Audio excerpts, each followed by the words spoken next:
All right, let's just jump right into it. Today, we're putting on our detective hats and acting as a personality lie detector. We're going to examine that practically universal habit we all have, judging people by the cars they drive.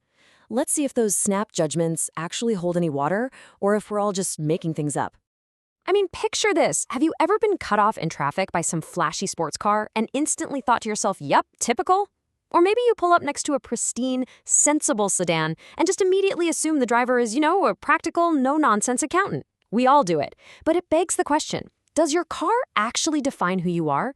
Is it some four-wheeled window into your soul? Well, research shows that a car acts as a highly visible, super powerful social signal.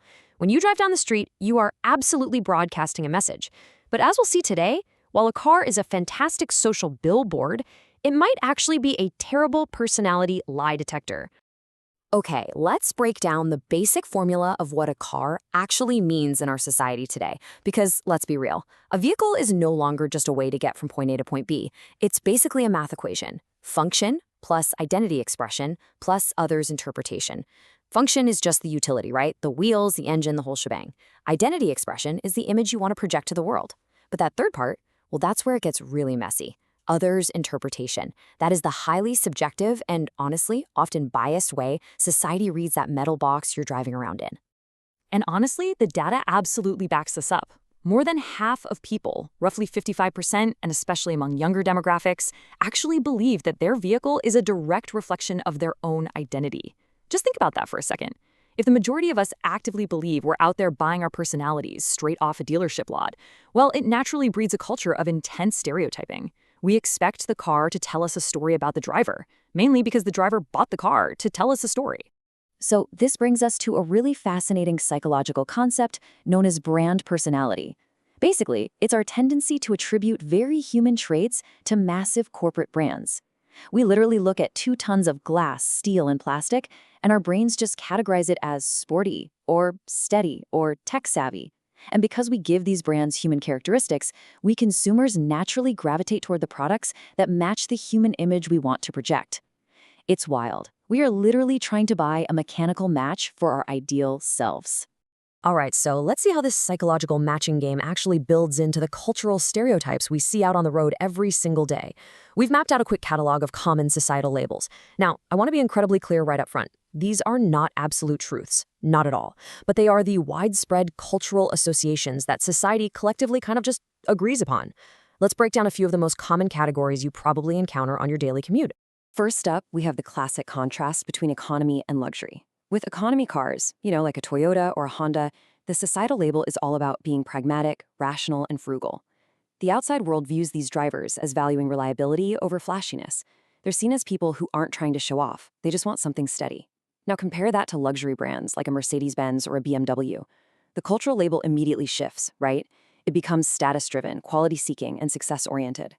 Society often slaps a face-saving or need to show status tag on these drivers, just assuming they want you to know exactly how well they're doing in life. Next, let's contrast sports cars with electric vehicles, or EVs.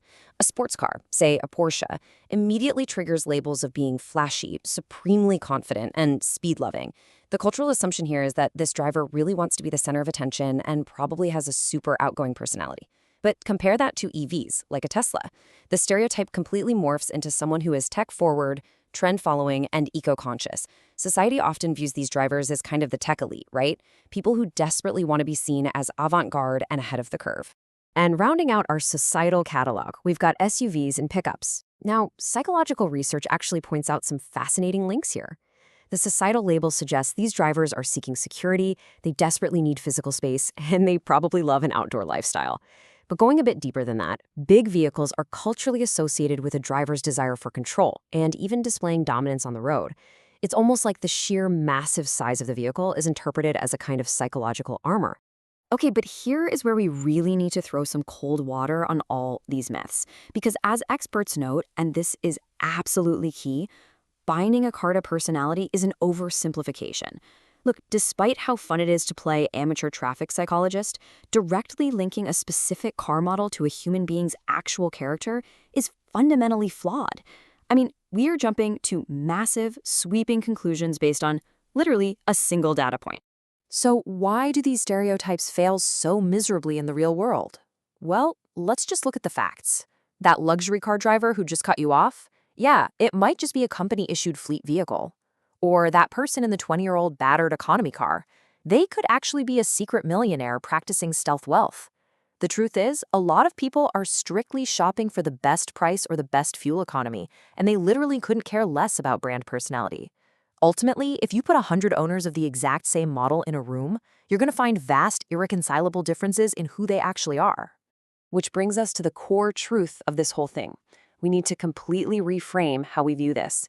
Think of a car kind of like an iceberg. The car is the desired self. It's just that tiny, visible tip of the iceberg poking out above the water. It's the image the person wants you to see. But the true self, the actual, complex, messy human being, is the massive chunk of ice hidden completely beneath the surface. And you absolutely cannot judge the shape of the entire iceberg just by looking at the tip.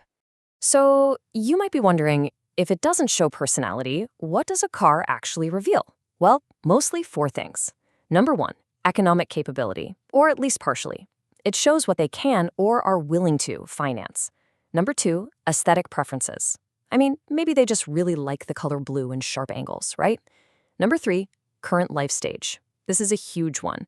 Trading a 2-seater sports car for a 7-seater minivan doesn't mean your core personality somehow changed overnight. It usually just means you had kids. And number 4, the desired impression. It simply shows how they wish to be perceived in this current moment in time. So the absolutely crucial point here is understanding what is entirely missing from the vehicular equation. Let's be clear, a car absolutely does not reflect moral character. Driving a nice car doesn't automatically make you a good person. It also does not reflect core personality traits. Believe it or not, a hardcore introvert can absolutely drive a bright red convertible. And it certainly does not reflect personal or professional abilities. Your competence at your job or how good of a friend you are is entirely invisible from the driver's seat. Which brings us to our ultimate verdict. Yes, a car can reveal a slight lifestyle tendency. It might give you a tiny little hint about what someone values or the stage of life they're currently navigating. But the reality is firm. You simply cannot accurately judge true character this way. Believing you know the whole person just based on their car is a really dangerous trap of assumption. So I'm going to leave you with this thought to ponder.